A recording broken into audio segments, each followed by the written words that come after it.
ദൈവനാമത്തിന് മഹത്വമുണ്ടാകട്ടെ. പ്രിയ സഹോദരങ്ങളെ, നമ്മുടെ ജീവിതം ഒരു ചെറിയ യാത്രയാണ്. ജനനം മുതൽ മരണം വരെ നീളുന്ന ഈ യാത്രയിൽ നാം എന്തെല്ലാമാണ് നേടിയെടുക്കുന്നത്? വലിയ വീടുകൾ, വാഹനങ്ങൾ, ബാങ്ക് ബാലൻസ്. കഠിനമായ അധ്വാനത്തിലൂടെ നാം ഓരോരുത്തരും ഓരോന്നോരോന്നായി കൂട്ടിവെക്കുന്നു. എന്നാൽ ഒരു നിമിഷം ചിന്തിച്ചു നോക്കൂ, നാം ഈ ഭൂമിയിൽ നിന്ന് യാത്രയാകുമ്പോൾ നമുക്ക് കൂടെ കൊണ്ടുപോകാൻ കഴിയാത്ത ഈ ഭൗതികമായ വസ്തുക്കളിൽ എത്രമാത്രം ഊർജമാണ് നാം ചിലവാക്കുന്നത്? യഥാർത്ഥത്തിൽ നാം മണ്ണിലേക്ക് മടങ്ങുമ്പോൾ നാം ഇവിടെ ബാക്കി വെച്ചു പോകുന്നത് എന്തായിരിക്കും? മരണമെന്നത് ഒരു ഭയപ്പെടേണ്ട കാര്യമല്ല, മറിച്ച് നമ്മുടെ ജീവിതത്തിൻ്റെ പൂർത്തീകരണമാണ്. വെറും കൈയോടെ വന്ന മനുഷ്യൻ വെറും കൈയോടെ തന്നെ തിരികെ പോകുമ്പോൾ തൻ്റെ പിൻതലമുറയ്ക്ക് നൽകാൻ കഴിയുന്ന ഏറ്റവും വലിയ സമ്പത്ത് എന്താണ് എന്ന് ഇന്ന് നമ്മൾ ഈ വീഡിയോയിലൂടെ മനസ്സിലാക്കാൻ പോകുന്നു. സഹോദരങ്ങളെ, നാം നമ്മുടെ തലമുറയ്ക്ക് വേണ്ടി എന്താണ് സമ്പാദിച്ച് വച്ചിരിക്കുന്നത്? കുറച്ച് പണമാണോ അതോ കുറച്ച് വസ്തുക്കളാണോ? ഇതൊക്കെ നല്ല കാര്യമാണ്. എന്നാൽ ബൈബിൾ എന്താണ് പറയുന്നത് എന്ന് നോക്കാം. സദൃശ്യവാക്യങ്ങൾ 13-ാം അധ്യായം അതിൻ്റെ 22-ാം വാക്യത്തിൽ പറയുന്നു, ഗുണവാൻ മക്കളുടെ മക്കൾക്ക് അവകാശം വെച്ചിരിക്കുന്നു. അതായത് നല്ലവൻ മക്കളുടെ മക്കൾക്ക് അവകാശം വെച്ചിരിക്കുന്നു. ഇവിടെ നാം ചിന്തിക്കേണ്ടത് എന്താണ്? ഇതിൽ പറയുന്ന യഥാർത്ഥ അവകാശം എന്നത് എന്താണ്? നാം ഈ ലോകത്തിൽ സമ്പാദിക്കുന്ന പണം, കെട്ടിടങ്ങൾ, വാഹനങ്ങൾ, ഇതെല്ലാം ഒരു തലമുറയിൽ അല്ലെങ്കിൽ 2 തലമുറയിൽ തീർന്നു പോകും. എന്നാൽ നല്ലവനെന്ന് ദൈവം വിളിക്കുന്ന ഒരാൾ തൻ്റെ തലമുറയ്ക്ക് നൽകുന്ന അവകാശം അതല്ല. ഒരു അപ്പനോ അമ്മയോ തൻ്റെ ജീവിതത്തിലൂടെ മക്കൾക്ക് പകർന്നു നൽകുന്ന സത്യസന്ധത, ദൈവഭയം, കഠിനാധ്വാനം ചെയ്യാനുള്ള മനസ്സ്, ഇതൊന്നും ആർക്കും മോഷ്ടിക്കാൻ കഴിയില്ല. നിങ്ങൾ നിങ്ങളുടെ മക്കൾക്ക് പണം നൽകിയാൽ അതവർ ചിലവാക്കിയേക്കാം. എന്നാൽ നിങ്ങൾ അവർക്ക് നന്മയുള്ള സ്വഭാവം നൽകിയാൽ അതവർക്ക് ജീവിതകാലം മുഴുവൻ മുതൽക്കൂട്ട് ആയിരിക്കും. സദൃശ്യവാക്യങ്ങളിൽ പറയുന്ന ആ നല്ലവൻ എന്ന വാക്കിന് ഉടമയാകുന്നത് പണക്കാരനോ വലിയ നേട്ടങ്ങൾ കൈവരിച്ച ആളോ അല്ല, ദൈവത്തിൻ്റെ വഴികളിൽ നടക്കുന്ന ഒരാളാണ്. നിങ്ങളുടെ വീട്ടിൽ നിങ്ങൾ എങ്ങനെ പെരുമാറുന്നു എന്ന് നിങ്ങളുടെ മക്കൾ കാണുന്നു. നിങ്ങൾ പ്രാർത്ഥിക്കുന്നത് അവർ കാണുന്നു. നിങ്ങൾ മറ്റുള്ളവരോട് കരുണ കാണിക്കുന്നത് അവർ കാണുന്നു. ഇതെല്ലാം അവർക്കൊരു പാഠമാണ്. അവർ ഇത് അനുകരിക്കാൻ ശ്രമിക്കും. നിങ്ങളുടെ ഓരോ ചലനവും അവർ പഠിക്കാനായി ശ്രമിക്കുന്നു. അതുകൊണ്ട് നിങ്ങൾ മക്കൾക്ക് നൽകേണ്ട ഏറ്റവും വലിയ സമ്പത്ത് എന്ന് പറയുന്നത് അവർക്ക് നല്ല മനസ്സിനെ, ഹൃദയത്തെ ഉണ്ടാക്കി കൊടുക്കുക എന്നതാണ്. മനസ്സലിവുള്ള ഹൃദയം അവരിൽ ഉണ്ടാക്കുക എന്നതാണ്. പ്രാർത്ഥനയുള്ള ജീവിതം, കരുണയുള്ള മനസ്സ്, ദയ തോന്നുന്ന മനസ്സ്. സമ്പന്നമായ കാര്യങ്ങൾ ഒന്നും തന്നെ നിലനിൽക്കുകയില്ല.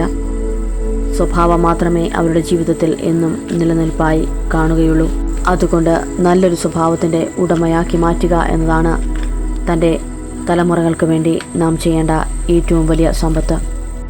അതോടെ നിങ്ങൾ തലമുറകളോളം ദൈവത്തിൻ്റെ പാതയിൽ നടക്കുമ്പോൾ നിങ്ങളുടെ തലമുറകൾ അനുഗ്രഹിക്കപ്പെടും. അതാണ് ബൈബിൾ വാഗ്ദാനം ചെയ്യുന്ന ആ വലിയ അവകാശം. അതുകൊണ്ട് ഇന്ന് നിങ്ങൾ നിങ്ങളുടെ സമ്പാദ്യങ്ങളെ ഓർത്ത് വ്യാകുലപ്പെടുന്നവർ ആണെങ്കിൽ ഒരു നിമിഷം നിൽക്കുക. നിങ്ങളുടെ സ്വഭാവം, നിങ്ങളുടെ ദൈവവിശ്വാസം, നിങ്ങളുടെ നീതി എന്നിവയിൽ എത്രമാത്രം സമ്പന്നരാണ് എന്ന് ഇന്ന് നിങ്ങൾ പരിശോധിക്കണം. മക്കൾക്ക് പണം മാത്രം കൊടുത്താൽ അവർ സ്വതന്ത്രരാകില്ല. മറിച്ച് നിങ്ങൾ അവർക്ക് ദൈവത്തിൻ്റെ വഴി കാട്ടിക്കൊടുത്താൽ അവർ നിത്യമായ സമാധാനം കണ്ടെത്തും. സദൃശ്യവാക്യങ്ങളിൽ പറയുന്ന നല്ലവനാകാൻ നമുക്കും പരിശ്രമിക്കാം. ആ അവകാശം നമ്മുടെ കുടുംബത്തിൽ നിലനിൽക്കട്ടെ. ഒരു മനുഷ്യന് ഏറ്റവും വലിയ സമ്പത്ത് എന്താണ്?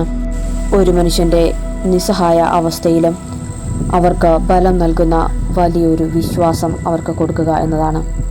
പ്രതീക്ഷ നൽകുന്ന വാക്കുകൾ അവർക്ക് നൽകുക എന്നതാണ്. വേദനയിൽ, സങ്കടത്തിൽ മുഴുകിയിരിക്കുന്ന ഒരു വ്യക്തിക്ക് ആശ്വാസമായ ഒരു വാക്ക് പോലും അവർക്ക് ജീവിതത്തിലേക്ക് മടങ്ങി വരാൻ കഴിയും. അതുകൊണ്ട് അതുപോലെയുള്ള നല്ലൊരു വിശ്വാസത്തെ, ആത്മധൈര്യത്തെ, ശക്തിയെ നമുക്ക് എങ്ങനെ അവർക്ക് നൽകാൻ സാധിക്കും?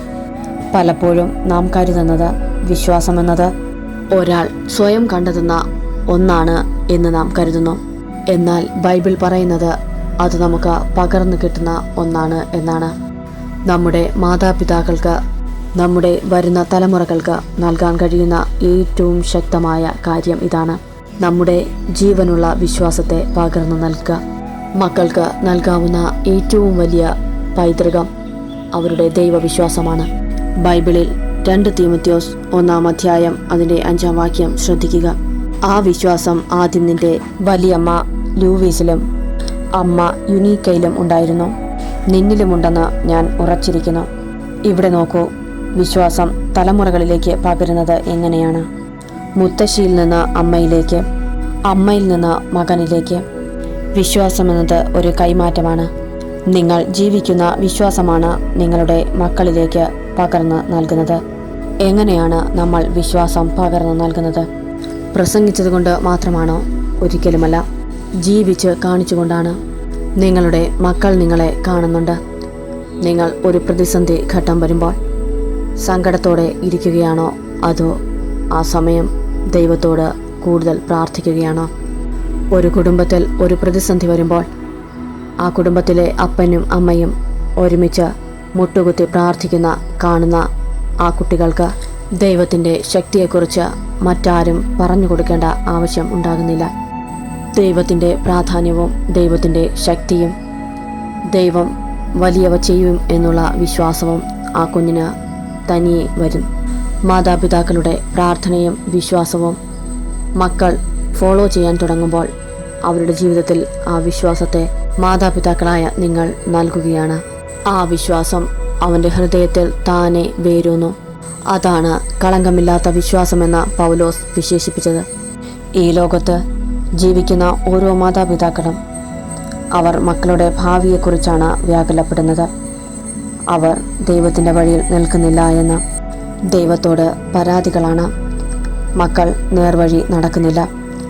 അവർ ദൈവത്തെ അറിയുന്നില്ല. ദൈവത്തിൻ്റെ ശക്തിയെ, മഹിമയെക്കുറിച്ച് അവർ ചിന്തിക്കുന്നില്ല. ദൈവത്തെ അവർ ഭയപ്പെടുന്നില്ല എന്നുള്ള പേടികളാണ് ഓരോരുത്തർക്കും. എന്നാൽ സ്വയം ഒന്ന് ചോദിച്ചു നോക്കുക, നിങ്ങൾ എത്രത്തോളം നിങ്ങളുടെ ഉള്ളിൽ ദൈവത്തിന് പ്രാധാന്യം നൽകുന്നുണ്ട്? നിങ്ങളുടെ വിശ്വാസം എത്രത്തോളമാണ് എന്ന് തനിയെ ഒന്ന് ശോധന ചെയ്യുക. സഹോദരങ്ങളെ, നിങ്ങളുടെ വിശ്വാസത്തിലൂടെയാണ് നിങ്ങളുടെ തലമുറകൾ വിശ്വാസത്തിലേക്ക് നയിക്കുന്നത്. നിങ്ങൾ ദൈവത്തോട് എത്രത്തോളം അടുക്കുന്നുവോ അത്രത്തോളം നിങ്ങളുടെ തലമുറകൾ ദൈവത്തെ അനുഭവിക്കാൻ തുടങ്ങും, ദൈവത്തെ ഭയക്കാൻ തുടങ്ങും, ദൈവത്തെ സ്നേഹിക്കാൻ തുടങ്ങും, ദൈവത്തെ മനസ്സിലാക്കാൻ തുടങ്ങും. നമ്മുടെ പ്രതിസന്ധി ഘട്ടങ്ങളിൽ നാം ദൈവത്തോട് പ്രാർത്ഥിക്കുമ്പോൾ നമ്മുടെ ജീവിതത്തിൽ നൽകുന്ന ദൈവത്തിൻ്റെ വലിയ അനുഗ്രഹം നമ്മുടെ മക്കൾ, നമ്മുടെ തലമുറകൾ കാണും. അതാണ് നാം അവർക്ക് നൽകുന്ന ദൈവവിശ്വാസം, അവരുടെ ജീവിതത്തിന് നൽകുന്ന മുതൽക്കൂട്ട്. ആ കാഴ്ച മക്കൾക്ക് നൽകുന്ന ധൈര്യം ചെറുതല്ല. സഹോദരങ്ങളെ, ഇന്നു മുതൽ നമുക്ക് പ്രാർത്ഥിക്കാം. നമുക്ക് എപ്പോഴും ദൈവത്തോട് സംസാരിക്കാം.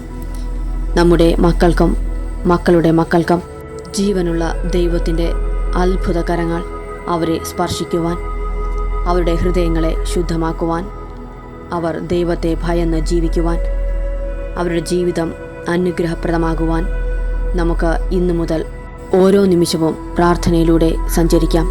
അത് ഓരോന്നും അവർ കണ്ടുപഠിക്കട്ടെ. അവരുടെ ജീവിതത്തിൽ അവർ ശക്തനായ ദൈവത്തെ അന്വേഷിച്ച് ഇറങ്ങട്ടെ. ദൈവവചനം അവർ മുറുകെ പിടിക്കട്ടെ. ആ വലിയ ആശ്വാസത്തെ അവർ കണ്ടെത്തട്ടെ. വീണ്ടും വരും തലമുറകളെ അവർ നയിക്കട്ടെ. ഈ കേട്ട വചനത്താൽ നമ്മെ ഓരോരുത്തരെയും, നമ്മുടെ ഭവനത്തെയും, നമ്മുടെ കുടുംബങ്ങളെയും, നമ്മുടെ ഭാവി തലമുറകളെയും ദൈവം കാത്ത് സംരക്ഷിച്ച് ദൈവത്തിൻ്റെ തങ്കച്ചിറകിൻ കീഴിൽ അവിടെ നിന്ന് മറച്ചുകൊണ്ട് ഈ ലോകത്തിൽ ഏറ്റവും വലിയ വിശ്വാസത്തിൽ അവർ ജീവിച്ചു മുന്നേറുവാൻ, വരും തലമുറകളെ അവർ വിശ്വാസത്തിൽ നയിക്കുവാൻ സർവശക്തനായ ദൈവം അവരെ പൂർണ്ണമാക്കി മാറ്റട്ടെ. ആമേൻ.